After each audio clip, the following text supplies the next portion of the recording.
Hey everyone! Welcome back to Learn Everyday English. Quick question. Do you understand English but feel totally lost when it's time to speak? Yeah, like you're watching a movie, you get every word, but then when it's your turn to say something, nothing comes out. If that sounds familiar, then stay tuned because today we're breaking down why this happens and how you can fix it. That's right. First, we'll get into the common reasons why people feel stuck. Then, we're diving into some practical tips you can start using right away. And to top it off, we'll share a motivational story about someone who was in your shoes and found their way to confidence. So, if you're ready to make a real change, this episode is for you. But before we jump in, hit that like button, subscribe to Learn Everyday English, and drop us a comment. We'd love to know where you're tuning in from. All right, ready to finally start speaking with confidence? Let's go. First up, most people don't get enough speaking practice. They listen, they read, but they're not actively speaking. And that means they're not building that muscle memory for speaking. Exactly. Speaking is like a skill. You have to practice it actively to get comfortable. First up, most people just aren't speaking enough. They're listening, reading, but not actually using English out loud. Exactly. Understanding is one thing, but speaking, that's a skill you need to actively practice. So here's what you can do. Try shadowing. Listen to a podcast or video and repeat what the speaker says right after them. Match their tone and rhythm. It's like speaking practice with a guide.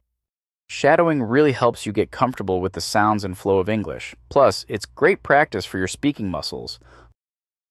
Another reason people feel stuck is the fear of making mistakes. They worry so much about saying something wrong that they just stay silent. Totally.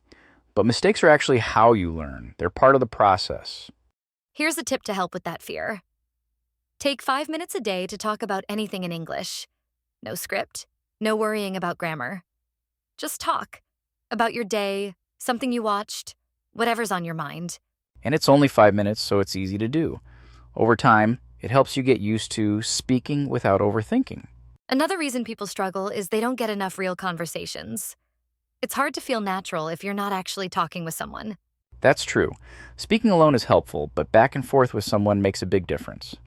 Language exchange apps are great for this. You can chat with people for just a few minutes a week. It's real practice without a big commitment. Plus, it's fun.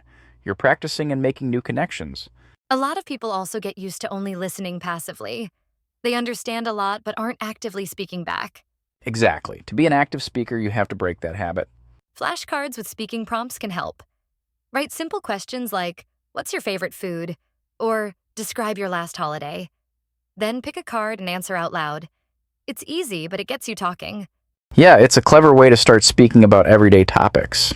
And lastly, a lot of people rely on translating from their native language, which can slow down their thinking. Yes, translating in your head makes it hard to think and respond quickly in English. Here's a fun tip. Label things around you in English. Desk, mirror, lamp. Seeing English words daily helps you start thinking in English without translating. That's a simple way to keep your brain in English mode all day long. All right, quick recap. We talked about shadowing, the 5-minute talk, thinking in English, recording yourself, language exchange apps, flashcards with speaking prompts, and labeling objects in English. Pick one or two to start with, and remember, consistency is key. Small steps make a big difference. You know, these tips really do make a difference. And we've actually seen it happen. Oh yeah, I have a friend who went through exactly this struggle. He understood English just fine, but felt totally blocked whenever he tried to speak. Really? So what changed for him?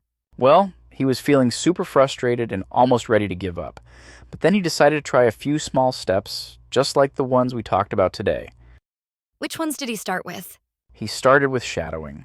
Every day he'd spend a few minutes repeating lines from his favorite TV show. Then he added the 5-minute talk. He'd pick a simple topic, like what he did that day, and just talk to himself. I love that. And did he notice any improvement? Oh, big time. At first it was just small things, like he felt a little more comfortable hearing himself speak English, but over a few months he actually felt confident enough to have short conversations with English speakers. Now, he can hold his own in real conversations. That's amazing. And all from those small, consistent steps. Exactly. He didn't try to be perfect, he just kept practicing. Now he's even joining English meetup groups and making friends from all over. So, if he can do it, so can you. Start with just one tip. Be consistent and remember, It's all about progress, not perfection. Absolutely. You'll get there step by step. So go out there, give it a shot, and let us know how it goes. All right. So today we've covered why understanding English but struggling to speak is so common. And we've given you some practical ways to start speaking with confidence. Yes, and remember, just start with one tip.